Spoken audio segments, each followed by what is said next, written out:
Nəhcül Bəlağədə qeyd olunmuş 31-ci məktubun şərhini davam etdiririk. Əli əleyhissalam bu məktubu övladına yazıb. Amma bu xüsusi bir məktub deyil. Deyək ki, ancaq filan kəsə ünvanlanıb. Bu, ümumi olaraq gənclərə ünvanlanan məktubdur. Biz deyə bilərik ki, bir şəxsi, bir insanı, bir gənci, cavanı göylərə qaldırmaq üçün gərək qiyamətdən danışasan, axirətdən danışasan, cənnətdən, cəhənnəmdən, ölümdən sonraki həyatdan. Əli əleyhissalam gətirir qocalıq dövrünə. Nəsihəti buradan başlayır, axirətdən başlamır. Biz olsaq dərhal axirətdən danışarıq. Əsasən təbliğatımız belə qurulur bizim. Həzrət Əli əleyhissalam işi sadələşdirmək üçün əslində, işi sadələşdirmək üçün gözü ilə gördüyü reallıqdan danışır cavana. Axirət gözlə görünmür axı, düzdür? Qocalıq gözümüzün qabağındadır. Gənc adama, cavan adama qocalıqdan danışsaq, yeniyetmə bir oğlana, ruhdan düşməz. Deyərlər ki, cavanla söz sözündə danışmır, qoca kişilərin halına. Belə deyərlər adama. Cavab budur ki, cavan elə ona görə cavandır ki, çətin işlərə girişsin. Bir nəfər deyir ki, düz divara dırmaşmayan cavan deyil. Cavan elə odur ki, belə enerjili olsun. Məktubda görəcəksiniz ki, başqalarının gənclərə eyb saydığı şeyləri Həzrət Əli təsdiq eləyir. Həzrət Əli cavanlığı inkar eləmir ki, gəl qoca kimi ol, belə demir. Əksinə cavanlığın xüsusiyyətlərini təsdiq eləyir. Deyir, bəli, cavan dəliqanlı olmalıdır, cavan coşub daşmalıdır və təsdiq edir ki, bəli, cavanı belə xüsusiyyətlərlə bəyənirəm mən.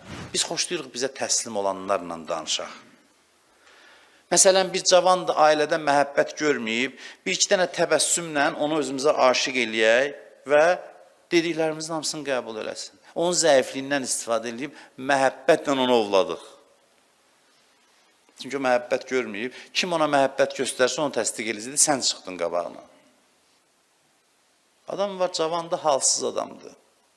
Şululuq eləməyə halı yox, idman eləməyə halı yox, futbol oynamağa halı yox, basketbol oynamağa halı yox, voleybol oynamağa halı yox, heç nəyə halı yox. Elə bir dənə qoca adam gəzir ki, danışsın, geçsin, otursun onun yanında, desin, mən elə filan. Mən də daha kamilləşdim. Bir alim deyir ki, bir məsciddə dərs deyirdim. Bir dəstə cavanla. Bu alimlərin yaxşı təcrübələridir, biz ondan bəhrələnirik. Deyir, bir qoca kişi yaşayırdı məsciddə. Məscidin elə bir yanında hücrələr, otaqlar vardı. Orada əvvəllər olurdu, məscidlərdə bir adam qalırdı, yaşayırdı. Yaşlı adamlar olurdu adətən. Deyir, bu qoca kişi otağından çıxıb gəlir dəstəmaz almağa. Ağır-ağır addımlar atır. Bəzən olur, yaşlı kişilərdir. Sürünə-sürünə gedir elə bil. Ayağın bir addımını atır, yavaş-yavaş öbürünü atır. Deyir, tələbələrimdən biri də cavan oğlandır, oturub ona baxır. Bu da ağır addımlarla gəlir. Gördüm ki, bu cavan baxıb ona ağlayır. Gözündən yaş süzülür yavaş-yavaş.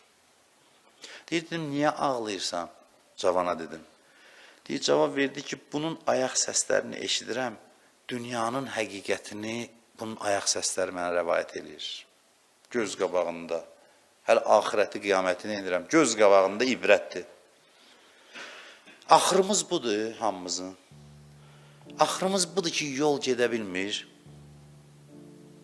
Bu qocaya baxmır, qocalığa baxır. Qocanın timsalında. Diqqəti qocaya yox, qocalıqadır.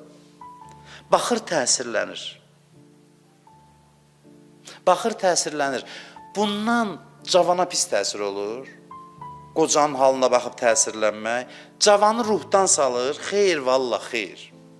Əksinə, o cavan enerjisini mənasız şeylərə sərf eləməyəcək. Çox şey onun gözündə düzəlir, fikirləri düzəlir. Sonra deyir, o cavan dedi ki, qocanın bu halı məni günahlardan qopardırır. Başqa heç nəyə ehtiyacım yoxdur. Bunu görsəm günah eləmərəm. Biz bir dənə qeybətdən qopartmaq üçün imam zamanı gətiririk ortaya, Allah, qiyamət, axirət. Əli əleyhissalam deyir, o qədər şeylər var, onlar lazımdır sənin üçün meyrac eləmək üçün. Allahın yanına getmək üçün lazımdır. Sən yalanı tərk eləmək üçün elə bir balaca vicdanın olsa bəsdir. İbrətlə baxıb qocanın halına baxsın, qocalıq səni bir çox günahdan qoparda bilər. Çox da Allaha minnət qoyma. Kəfa bil mauti vaiza. Ölüm vaiz deyə moizə eləməyə kifayətdir. Minbər lazım deyil. Ölüm kifayətdir. Qocalıq da ölümün astanasıdır. Adamı düzgün yola yönəldir. Qəflətdən oyadır. Və qəflətin yaratdığı şadlıq gedir, yerinə əslində daha dərin şadlıq gəlir. Yalancı şadlıq gedir, doğrucu, həqiqi dərin şadlıq gəlir. Yalancı şadlıqlar bir necədir? O yalandan özümüzə şadlıq düzəldir ya. Onlar hamısı dalınca mütləq acı qəm gətirir, yaddan çıxartmayın. Mütləq. Saxta ləzzət mütləq dərin qəm gətirir. Qocalıq haqqında düşünmək səni bir çox pisliklərdən uzaqlaşdırır. Sənin ruhunda zəmin yaradır ki, sən göylərə pərvaz eləyəsən. Onda imam zaman gəlirsən. O adam ki, qocalıqdan ibrət alıb, günahdan qopub, dirayında hazırsan. Gəl əlindən tutum, aparım səni Allahın yanına. O zirvələrə qaldırım səni.